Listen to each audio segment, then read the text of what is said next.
जन्मजय राजाला वैशंपायन ऋषी सांगायलेत, राजा हे तुझ्या पूर्वजाचं कथन आहे. पुढे काय झालं म्हणले, एक दिवस राजा पुन्हा शिकारीला गेला वनामध्ये, आणि गेल्यानंतर सुगंध त्याच्या नाकाला त्या ठिकाणी आला. दरवळू लागला जिकडं तिकडं. राजा इकडं तिकडं कशाचा अचानक ह्या वनामध्ये सुगंध कशाचा येतोय, सर्व त्या ठिकाणी निरीक्षण करू लागला. म्हणले ऐक पुढे. म्हणे कोठे आहे सुवास वस्त, यमानुजा तिरी शोधित जात. तो पुढे दाशनगर देखत, नौका रक्षित दाशकुमारी. मग आता पुढे अहो हे सुगंध येतोय कुठून, पुढे त्या ठिकाणी यमुना नदी ना, यमुना नदीच्या तीरावर त्या ठिकाणी एक त्या ठिकाणी दासनगर नावाचं नगर आहे. आणि त्या नदीच्या तीरावर त्या ठिकाणी ती दास कुमारी म्हणजे त्या दासाची त्या ठिकाणी जे मुख्य कोणी असेल कोळी, त्याची मुलगी नौका हाणू लागली आणि ती नदीवर होती. तिथं त्या ठिकाणी राजा गेला. रूप पाहतास तेज, भुलो न जाय मकर ध्वज. अंगीचा श्वास फाके सहज, योजन एक सभोवता. राजा गेला त्या युवतीजवळ, आणि गेल्यानंतर आता जवळ जसं जसं जाईल तसं सुगंध जास्त येईल ना. राजा इतकी सुंदर ती युवती आहे तिच्याकडे बघू लागला. अहो मदन सुद्धा त्या ठिकाणी मोहित होईल इतकंच ती सुगंध आहे म्हणा. आणि जिकडं तिकडं सुगंध दरवळू लागला, आणि तिथं त्या ठिकाणी राजा गेला. राजा म्हणे तियेसी, तू कोण येथे नौका रक्षिशी. एरी म्हणे उत्तरी पांथिकांशी, दाशकुमारी मी असे. प्रश्न केला, हे पाय म्हणले मुली तू कोण कुठली आणि इथं त्या ठिकाणी कशासाठी थांबलेस. रूपानं तर सुंदरच तू, ह्या कामाच्या योग्यतेची मला वाटत नाही. तिनं सांगितलं इकडं उत्तर दिशेकडे जे त्या ठिकाणी प्रवासी इथून नदीतून वाहतूक करण्याचं काम त्या ठिकाणी मी या ठिकाणी करते म्हणले. ऐका पुढे.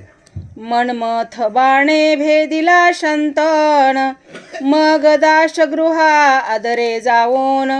भेटे स्नेहादरे पूर्ण, तो म्हणे धन्य भाग्य माझे. त्या ठिकाणी मनमथाचे बाण राजाच्या हृदयामध्ये लागले, कामदेवतेचे. लागल्यानंतर राजाचा मोह अनावर झाला, तिच्यावर मनच उठणार राजा. आणि मग तो जे आहे कदाचित विचारला असेल, तू माझ्यासोबत विवाह करतेस असं काय विचारलं. तिनं सांगितलं माझ्या बाबाकडे जा ना, नकार त्याला कदाचित. आणि मग ते जे त्या ठिकाणी तिचे जे वडील आहेत त्याचं नाव दास आहे, त्यांच्या घरी त्या ठिकाणी तो राजा गेला. आता एवढा मोठा माणूस एका नाव हकणाऱ्याच्या घरी गेला, मला अवघडच आहे ना. ते तिचे जे वडील आहेत म्हणू लागले कमालाचे म्हणजे प्रारब्धाची जे अघटित फायदे काय बी. एवढा मोठा सार्वभौम राजा आणि माझ्या मुलीसाठी मागणी घालण्यासाठी माझ्या घरी आला. ऐका पुढे. मग म्हणे कुंभिनी पालक, तुझ मागणे आहे एक. एरू म्हणे मी तुझा रंक, प्राण सांडीन ओवाळूनी. राजा गेला आणि ती जी मुलगी आहे तिच्या वडिलाला बोलू लागला, मला एक काहीतरी तुझ्याकडून अपेक्षा घेऊन आलंय म्हणून लागला. त्या ठिकाणी तुझ्याकडून काहीतरी मागणी आहे. ते म्हणला राजा, एवढा मोठा राजा काय म्हणला राजे साहेब, अहो हे मी एक रंक आहे, दास आहे तुमचा. अहो तुमच्यासाठी मी प्राण बी द्यायला तयार आहे, तुम्ही नुसतं सांगा तर खरं. ऐका. परम सुंदर तुझी नंदिनी, ते करी माझी पट्टराणी. दाश म्हणे ते क्षणी, विचार एक असे पै. राजानं मागणी घातली, आपली इच्छा प्रगट केली. हे पाय म्हणले तुझी जी मुलगी आहे ती मुलगी मला त्या ठिकाणी पत्नी करण्याची इच्छा आहे, आणि तू मला त्या ठिकाणी द्यावं ही मागणी घेऊन आलो. राजा त्या कोळ्यानं सांगितलं, ठीक आहे म्हणले राजा, बोल माझा एक विचार आहे. काय विचार आहे ऐका. इचे पोटी होईल पुत्र, तो वंशवर्धनी नृपछत्र. ऐसी भाष द्यावी निर्धार, ऐकून नृपवर दचकला. त्या कोळ्यानं आड घातली. काय आड घातली? यपा म्हणले राजा मी मुलगी द्यायला कधी बी तयार आहे, पण तिच्या पोटी जो मुलगा होईल तो हस्तिनापूरचा चक्रवर्ती राजा होईल. सत्य आहे. ऐकलं ना हो. ऐकल्यानंतर निरुत्तर राजा झाला आणि दचकला मनामध्ये. अडचण मोठी ना. पहिल्या बायकोचा एक मोठा मुलगा आहे, त्याला युवराज पद दिले आणि ह्याला काय युवासच मला सावकडच आहे ना. काय बोलतो ऐका. भीष्मा ऐसा पुत्र पाही ब्रह्मांडात दुजा नाही. तनु मन धन सर्व ही ओवाळावे त्यावर. राजा मनामध्ये विचार करतो, अहो माझा जे पहिल्या पत्नीचा मुलगा जो भीष्मा आहे, ते म्हणले त्याच्यासारखा ब्रह्मांडामध्ये मुलगा नाही आणि सर्व माझं शरीर त्याच्यावर ओवाळून टाकलं तरी कमीच आहे.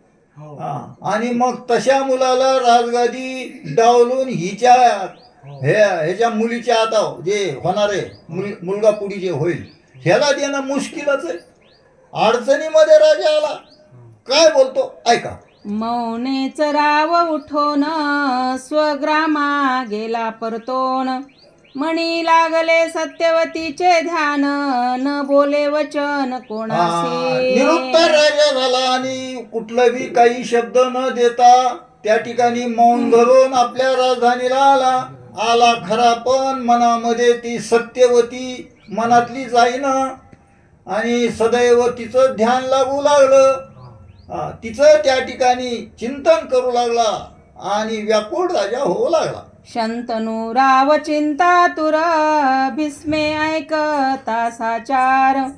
पुसे रायास येऊनी विचार नमस्कार करून. आता त्या ठिकाणी हे जे राजा आहे, राजा सदैव चिंतातूर, उदास, नाराज.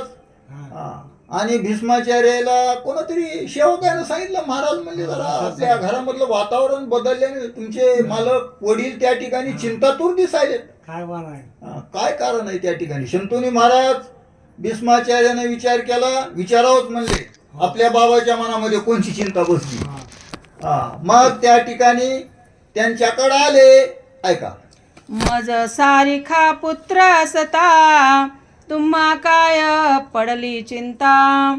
शक्रास दुर्लभ जावस्ता आणून देईन क्षणार्धे. भीष्माचार्य आले आणि शंतनू राजाला विचारू आले, पिताजी माझ्यासारखा शूरवीर मुलगा असताना तुम्हाला कशाची चिंता आहे. अहो जो देवाचा राजा इंद्र आहे त्याला ज्या दुर्लभ वस्तू असतील अशा वस्तू मी आणून तुम्हाला द्यायला तयार आहे. तुम्हाला कशाची उणीव असते ह्या संसारामध्ये. का तुम्ही चिंतातूर राहता रात्रंदिवस. हे प्रश्न वडिलाला केला. मग बोले नृपावर तुझ सारिखा नाही पुत्र. परी तुझ बंधू असावे साचार पाठी राखे वाटते. दुसरीच पळ वाट काढली राजानं. त्या स्त्रीचं नाव नाही काढलं. राजा बोलू लागला, चॅप्टर माणसं, नंबरी माणसं. हे पाय म्हणले, तू खूप विद्वान आहेस, खूप शूर वीर आहेस रे बाबा. तू सार्वभौम त्या ठिकाणी तिन्ही लोकांवर राज्य करशील ह्याची मला खात्री आहे. पण माझ्या मनामध्ये एक विचार आला, तू म्हणले मला एक लवता एकच बेटा आहेस ना, आणि हे माझ्या मनात तुला काहीतरी पाठीराखे असावे, एका दोन तरी असावं ना. म्हणून त्या ठिकाणी माझ्या मनामध्ये हे विचार चाललेला आहे. त्याबद्दल ऐका आणखी. एक डोळा एक चरण एक पाणी एक वसन. याचे सुख मानी तो विवेकहीन चतुर नव्हे सर्वथा. राजानं कसा वकिली पॉइंट हाणलाय बघा आता. एक डोळा एक चरण. एका पायाच्या माणसाचा काय उपयोग आहे म्हणला, एका हाताच्या माणसाचा काय उपयोग आहे, एका डोळ्याच्या माणसाचा काय उपयोग आहे. विवेकहीन म्हणला त्या ठिकाणी. जिवंत असून मिळेल ना. अरे त्याप्रमाणे तू एकटाच आहेस बाबा. आणि एवढी मोठी राजधानी राजसत्ता सांभाळायची इतकं सोपं नाही. त्याबद्दल पुढे बोलू लागला.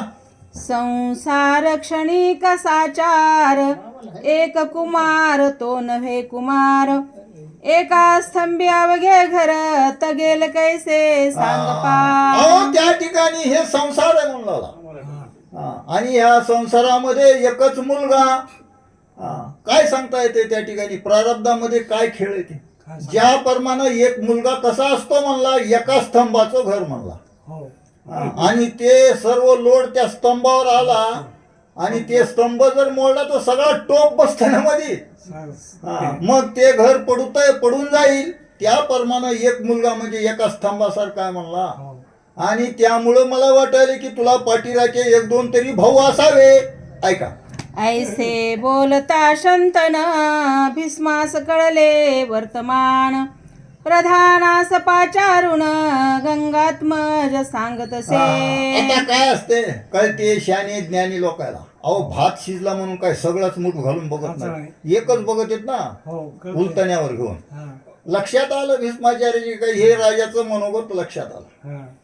आणि मग त्या ठिकाणी सेवकायला बोलून घेतलं आणि त्यांच्याकडे काय बोलतात ऐकू आता. रायास नाही विषय स्वार्थ, परिपत्नी पाहिजे धर्मार्थ, गृह सामिनी नसता गृहात, वाटत शून्य अवघे गृह. भीष्माचार्य सेवकायला सांगू लागले, आमचे जे महाराज आहेत हेला म्हणले स्त्रीचं म्हणले काही आसक्ती नाही हो. पण ग्रहामध्ये त्या ठिकाणी एकापेक्षा एकच जर मुलगा असला तर अवघड आहे ना. आणि ही सामुग्री माझ्या एकट्यानं मीच. अहो खजाना सांभाळायचा का सैन्य सांभाळायचं. आता आता विचार करा किती परदान असते आपलं. मंत्री कॅबिनेट मंत्री किती असतात, ते का एकट्याचं काम आहे का. तसं एवढं समुद्र वलयांकित एवढी राजधानी त्या ठिकाणी राजसत्ता सांभाळायची एकट्याचं काम नाही म्हणला. म्हणून आमच्या महाराजाच्या मनामध्ये असं आहे की मला काहीतरी पाठीराखे भाऊ असावे. ऐका, तरी वधू पहा सुंदर, ऐसे ऐकून नृपवर, पुरोहित पाचारुण समग्र, एकांती सांगे तया ते.